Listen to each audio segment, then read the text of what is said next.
Welcome to an edition of the studio with myself, Ben Evans, Safsani, and John Alani. We are going to be talking about team growth. So the first question to the room is, how do you unearth hidden talent and characteristics to support growth within your teams? It's an interesting dilemma, isn't it? I think as a management team or as a leadership team, we should always be open to how people handle themselves in group situations, observe, make note of any characteristics that we think are beneficial to the business and build on those.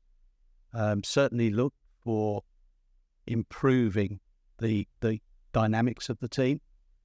And also, I think, sharing and giving people opportunities to lead on certain subjects or certain projects, and change as well within a team, because people can get stale doing a particular role, particularly if it's a repetitive one.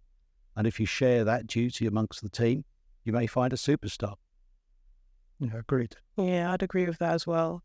Someone mentioned the idea of giving people the opportunity to lead, like you said. So whether it's presenting to like a CEO, for example, and I think it's a good one. If you get everyone to do it once or twice, you kind of pick up on their talents that way. And for me personally, I feel like that's how it was for me, because we always have, you said that some people have like this good communication skills, but then when it comes to bringing it to work and not making it a personal thing, but making it more work related, that's kind of where it becomes a bit of a struggle. So for me, I'm a very bubbly person and I'm a people's person. I love to talk to people. I like to laugh. And I was asked to lead, present Novus to the CEO of British Water. And I got a bit nervous, only because it was more the knowledge. Like, well, if I had the full knowledge of Novus, I think I would have had more confidence doing that. But once I'd got in there, I spoke to Ben, I had a chat with Tony, and once they had explained it to me and I had a bit of practice, it was a breeze. And I went in there and I smashed it. It was really good. Yeah, it was really, really good. But if you hadn't asked me to do it, I probably wouldn't have opted in to do it. So nobody would have known that the talent was there. So I think it's more just getting people to just do it, really. Yeah. Don't know what a nice way of saying throwing them in the deep end is, but yeah, that. I think provided you maintain it as a safe place, a safe space where they can either fly or fail, then that gives people confidence. Yeah. And I think if you demonstrate confidence in your team member, they will then shine. Yeah. It's if you're uncertain about someone, and if you say things to them like, well, I don't know if you're up to it, but I'd like you to try.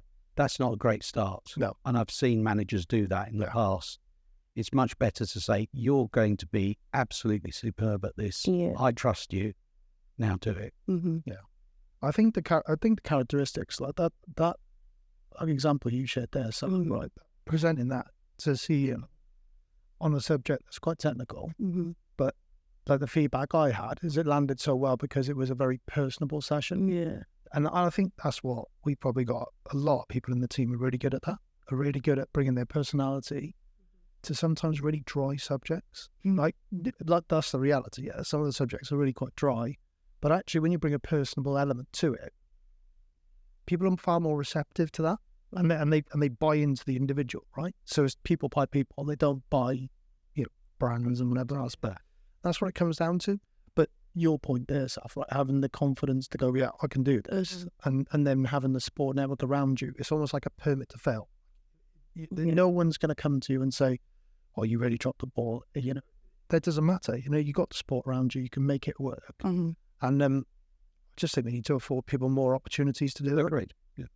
Yeah. Opportunity is what it's about. Yeah. That's how you find people are good at things. Exactly. Definitely. Okay. Question 2. How, as leaders, can we encourage growth in individuals and allow people to step out of their comfort zones? So similar to what you said, like a permit to fail. Yeah, I love that. Yeah. Coin that phrase.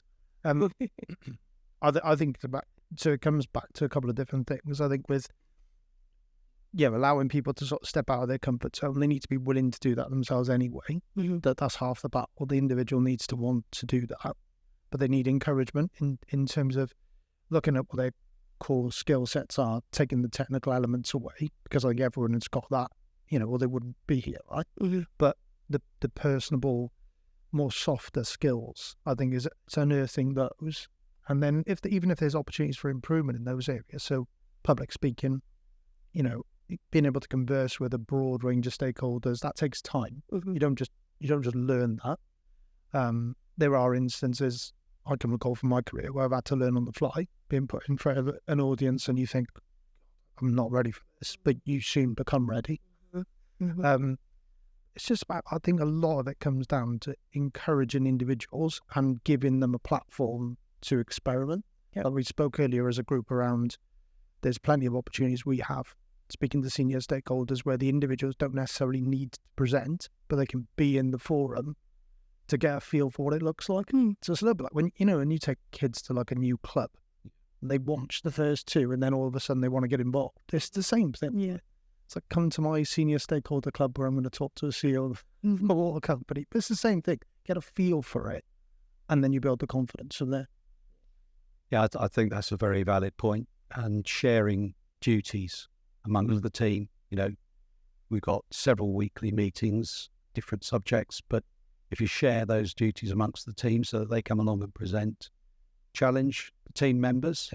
And the thing I've always been aware of with all the teams I've worked in is there are individuals who will always come to the fore, and there are individuals who will go into the background and hide in plain sight. And I think as leaders, it's our job to ensure that nobody can recede into the background. And we need to challenge people to step forward, and attending meetings is a perfect way of doing it. They know the figures, they live them, they breathe them every day. They should be at the meetings and convey the information. So I think it's a great way to.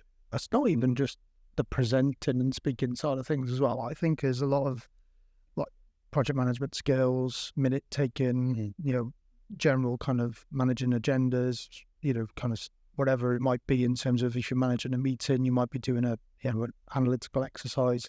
You've never done it before. Sitting in and, seeing how that unfolds builds people's confidence. How do you manage a project plan? Well, come and manage the plan with me for 2 weeks, and then you can do it for a week, and then all of a sudden you can do it yourself, and then all of a sudden you've built more depth into the team. In a sporting sense, lots of sport teams do that, right? If there's individuals who can only do a certain thing, then others will train to get to a level so that you can spread the load. I think it's the same with the professional environment. You've got to make sure that everyone's got the bandwidth to do multiple things. They'll be good at some things, bad at others, but they're only going to get better if they have the opportunity to improve, right? Yeah, I would definitely agree with that. I like what you both said, actually. I feel like as leaders, because you both are managers, so from your end, the points you've made, I feel like there's like a scale, and the lower end of the scale would be like what Ben said, just bring them in, let them be comfortable. They don't necessarily have to present, but sit there and see how it is, get a feel of it, get into it. I'd say like the middle scale is like what you said, is just keep an eye out, not letting them drift into the background, challenging them. And then the more extreme scale would be like, I'm trying to find a better way of putting it, but actually throwing them in the deep end. Because for some people, it will work. Like you said, you didn't know it, but now you have to learn it. And I think with that one, I think as leaders, then you just have to spot what works for each individual. So what part of the scale works for each person, because one way might work for one person, but not another person. So I think as leaders, you've got to kind of pick up on that and spot which ways. Exactly. So with me, the thrown in the deep end, it did work. But then on another day, on a day where, I don't know, let's say there's some personal issues going in, it might not quite work for me. So there's different ways. So I think as good leaders, and I think you guys are good at spotting that, to be honest. I think you treat us all in a way that works for us. And I wouldn't say there's one way. There's only one way, but good scale. The other thing about leadership is identifying those people who are exceeding expectations and giving them the opportunity to develop and grow and move up through the various levels. I can think of several people in the team at the moment who really have almost outgrown the roles that they're currently in and should be moving up. Yeah, I agree. But that, and I can think of those individuals, it's because they've been afforded the opportunity to outgrow their role. Yeah. And that's the benefit, I think, working where we work and the environment we work and the work that we deliver. Nobody's ever going to say to you, that's not your job, or you shouldn't be doing that, or actually, no, you can't do this. You're more likely to be afforded the opportunity to say, great, if you can run that meeting, then I'm not double booked, I can go on something else. Then, you're afforded that opportunity to do it. But your point there, Saf, it is very much around recognising that some people will be happy to jump in and some people will need that support and, ease them in. Okay, I think we've probably covered question 2. The third question we've got here is, how can we create an environment where the team are adaptable to change? And what lessons can we learn? I think the whole spotting people's individual needs and what works for them kind of comes into this as well. Again, I feel that there's no one way that will work for everyone. So spotting that need will be very important, because once someone feels overwhelmed, they might go in the opposite direction. Like, we want them to adapt. We want them to kind of get into grips with it, basically. And sometimes you can go in the complete opposite direction, and it's not a deliberate thing. It's like you're maybe trying to give them the push, but maybe pushing them in the opposite direction. So identifying each individual need, I think, is a really big one. Is really important, just so we can treat each person accordingly, and hopefully do what works for them. I think consistency is another thing. Consistency is key when it comes to these things. Like I said, when I got the opportunity to present to the CEO of British Water, in that moment, the preparation I had done in that moment, before and after that, I don't think I had done that. So I think if I had kept that consistency up, there's something I can take from that I can use in other aspects as well. So when there is change, you then know how to adapt and you can use it, but you have to be consistent. And that's a mistake that I can hold my hands up and say that I noticed that was a mistake. Like, in the moment, it will be, and you have to be willing to be uncomfortable, because I think you're going to be uncomfortable before you finally adapt to the change. So yeah, you have to be uncomfortable, be willing to be uncomfortable, because it starts by being uncomfortable before you get yourself out of it, and be consistent. I would say consistency is key. I know that's don't want to be too cliche, but consistency really is key. But I think you're absolutely right. You need to be comfortable being uncomfortable. Exactly. The thing is that we should all accept that change is inevitable. Either the client's requirements change, or the company's requirements change, or the project may not be going the way we expect it to go. Therefore, we have to change what we're doing. And change, I think, is just an organic part of business at the moment, especially in the current climate. We've all got one eye on the finances and so on. Sometimes you need to change the way you do things just to cut costs. So change is, as long as it's a managed change, is a perfectly normal part of a team dynamic. It's change that's forced upon you that is the difficult one to deal with. A lot of that forced change, I think, comes from lack of comms, doesn't it? It does. And I think that forced change, again, there'll be individuals who can manage that. And it doesn't matter, if there's a last minute change of plans, some people are okay with that, other people are just like, that just does not work for them.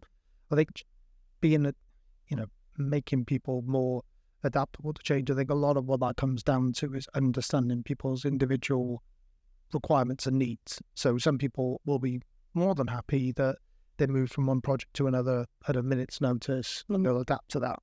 Other people will need to understand the context of why. They'll need to understand when that's going to happen, what that means for them, what the requirements are. They'll need that degree, and there's varying different sort of stages, as there is with the change curve, right? There's various different points that you go up and down that curve. Individuals will be the same to that. Yeah. I think on a lessons learned bit, I think from my own kind of experience, moving around different projects, not necessarily with Skewb, but outside of Skewb, being moved at a very short notice onto a different project. I think, that from my personality characteristics and the kind of way my mind works, that doesn't work for me. I need to understand the context around it.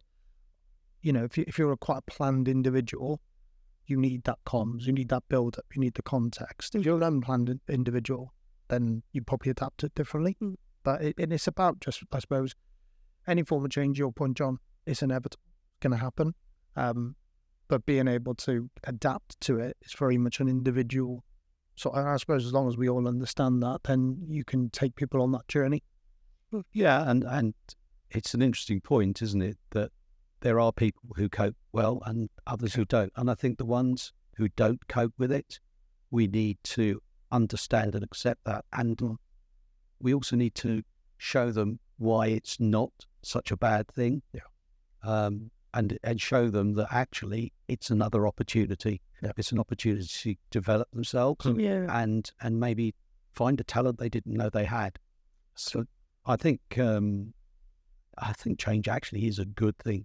I think so. I think from a personal growth perspective, so we're talking about team growth here, but even if you look at it from an individual perspective, my kind of mindset on these types of things is you've got to be part of the way you operate has to be in the stretch zone, right? So you have to be stretching yourself. You have to be uncomfortable with certain things. There'll be examples of that. I'm fairly comfortable speaking in an open forum. I'm fairly comfortable presenting. But then there will be other things where I'm a little bit uncomfortable with. But I try not to shy away from them because I think the more you do it, you'll never love it. But you'll be like, I can do it. I can do it. Deep dive analytical sessions, numbers, just scare the hell up. But the more I like to force myself to do it. I think the more I do it, the more one day I'll like it.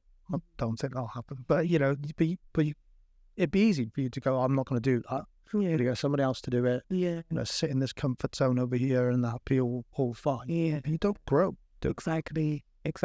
You don't. And to grow a team, you need a very diverse bunch of individuals. And I really enjoy the fact that when we do get a situation of change, different people come to the front as being able to cope with it and bringing new ideas. And, hey, guys, let's do it this way because we haven't done it this way before. And I think that is what really keeps a team vital and dynamic is the opportunity to demonstrate the ability to change. Definitely. So have we answered the questions, do you think? I'd say so. Cool. I think we can close there on our Team Growth podcast. Thank you, everyone. Thank you.